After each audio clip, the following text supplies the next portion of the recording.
वर्मा हवेली की रात सूरत से 40 किलोमीटर दूर व्यारा के पास जंगल के किनारे एक पुराना बंगला था। लोग उसे वर्मा हवेली कहते थे।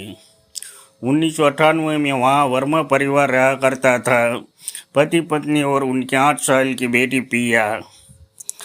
एक रात तेज बारिश में पूरे गांव की बिजली चली गई। अगली सुबह जब नौकर खाना लेकर पहुंचा तो घर के अंदर सन्नाटा था। खाने की मेज पर 3 प्लेटें लगी थी। चाय अभी भी गर्म थी, पर वर्मा परिवार गायब थी। न सामान, न कपड़े, न झगड़े का कोई निशान। पुलिस ने महीनों खोजा पर कोई सुराग नहीं मिला। उसके बाद बंगला बंद हो गया। फिर शुरू हुई अजीब बातें।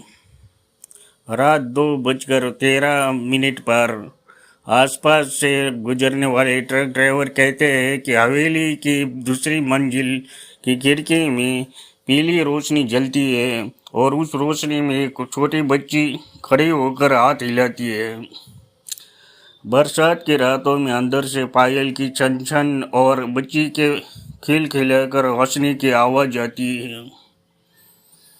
कई बार रात को पेट्रोल पंप वाले ने कहा कि हवेली के गेट के पास से अदरक वाली चाय की खुशबू आती है, ठीक वैसी जो वर्मा आंटी बनाया करते थे। पिछले साल रोहन नाम का एक यूट्यूबर हिम्मत करके अंदर गया।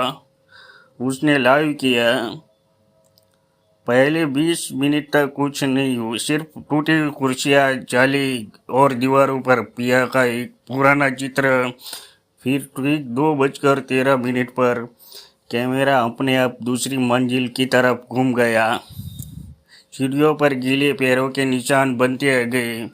ऊपर जाते हुए अचानक लाइट चली गई। कैमरे में सिर्फ एक आवाज़ आई, एक बच्ची की फुसफुसाहट, पापा मेहमान आए हैं, चाय बनाओ ना।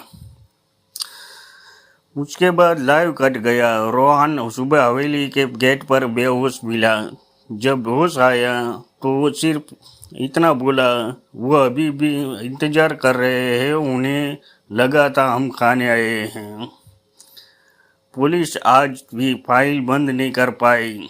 गांव वाले कहते हैं वर्मा परिवार उस रात कहीं नहीं गया। वो बस दूसरे कमरे में चले गए, एक ऐसे कमरे में जिसका दरवाज़ा सिर्फ रात को 2:13 पर खुलता है।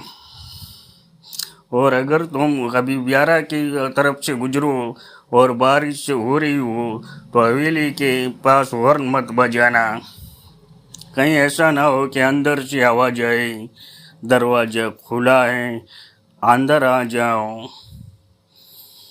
रोहन के बेहोश होने के बाद गांव वालों ने 3 दिन तक हवेली के आसपास 100 मीटर का घेरा बना दिया, पर एक बूढ़े चौकीदार काका थे। उन्होंने 1998 में भी यहाँ ड्यूटी की थी।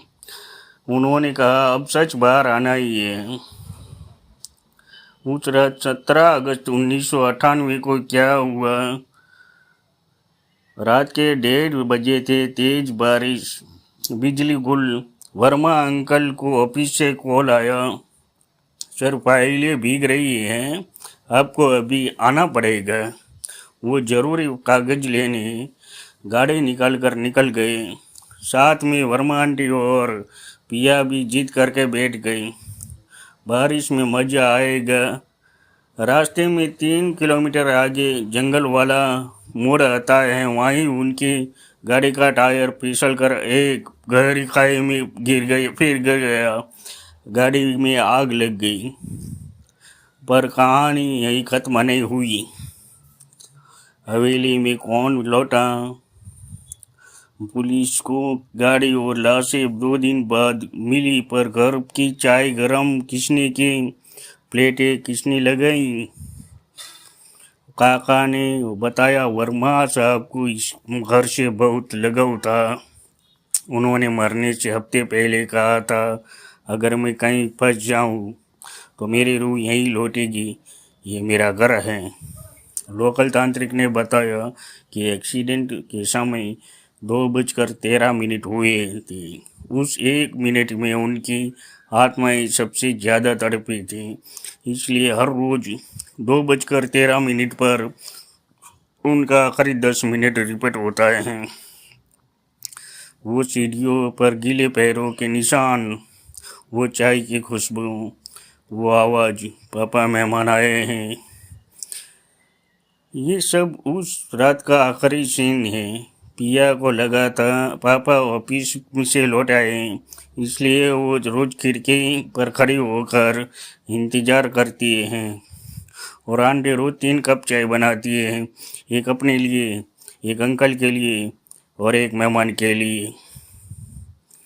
सब सवाल ये है, रोहन जब बेहोश मिला तो उसके हाथ में गीली मिट्टी और एक छोटी सी पायल थी पिया वाली, और उसके फ़ोन में आखिरी फ़ोटो ये थी, दूसरी मंजिल की खिड़की से 3 परछाइयाँ हाथ हिला रही है, एक आदमी, एक औरत और बीच में एक छोटी बच्ची। गांव वाले अब क्या कहते हैं, हर अमावस्या को हवेली के गेट पर 3 कप चाय और बिस्कुट रख देते हैं, कहते हैं पी लो और चैन से आ जाओ। उसके बाद ये 2:13 की रोशनी कम हो गई है, पर पूरी तरह बंद नहीं हुई।